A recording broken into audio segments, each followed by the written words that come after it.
Чувствам се много добре. 20 ги наближавам близо. Някак си се изнизват все по-бързо и по-бързо. Не се усещат кога минава това време. И с националния отбор помня, че първото ни състезание беше Балканяда, която спечелихме, за да се класираме на европейско, което станахме пети.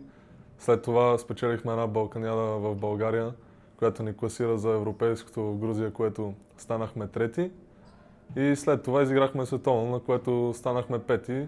С Левски не помня наистина, но имаме поне 4-5 първи места от републиканско, с мъжете трето място на плейофи и тази година, т.е. миналата, когато спечелихме Суперкупата.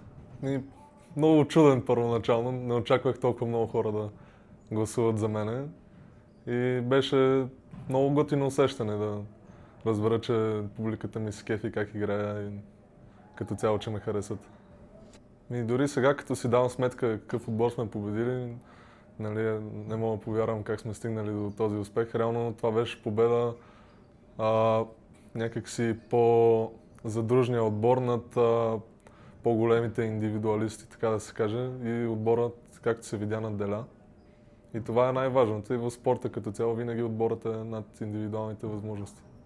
Съвсем случайно едно момче от старото ми училище, 144-то, понеже живея в Малос, се беше записал в волейболното училище на Воло Николов и някой път ми каза, що не дойдеш с мен да пробваш. И отидох, взе, че ми хареса и някакси нещата после се получиха от само себе си. И винаги съм вярвал, че когато се захвана с нещо, наистина ако ми харесва и съм се отдаен в него, че ще се получи. Не съм си помислял и за момент, че ще стигна, нали, толкова далече в този спорт, но сега вярвам, че наистина някой ден мога да постигна нещо велико. Беше през 2017 година.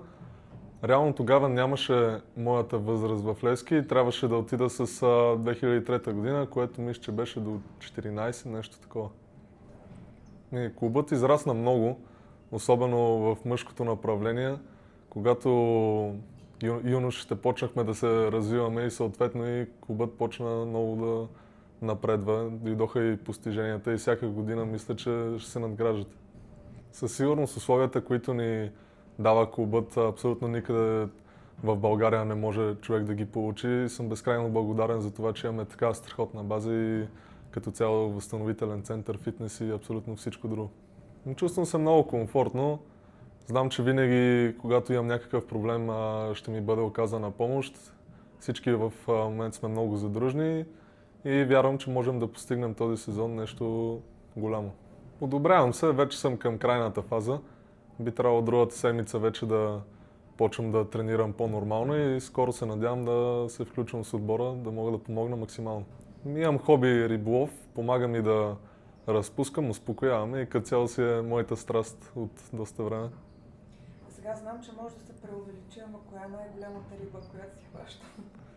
В риболова имаше един израз, когато хората казват ето толкова голяма, ама все такова око. Реално най-голямата риба може би към 20 кг. Първоначално не бях много ентусиазиран да поемам по този път, но след много разсъждения и като цяло размисли, разбрах, че това наистина е най-добрият вариант за мен да поема по този път. Не знам какво ме очаква, въпреки че други хора са ходили горе-долу, имам някаква представа, но докато не го изпитам от първо лице, няма как да разбера. Много се вълнувам и нямам търпение да раздейства тази нова страница от моя живот. Записах се в специалност бизнес администрация с подразделение маркетинг. Като цяло мисля, че ще ми е интересно, ще ми се отдава и някой ден би ми било много полезно. Пожелавам си на първо място аз и отбора да сме живи и здрави, да продължаваме с добрата работа и всичко останало ще дойде от само себе си.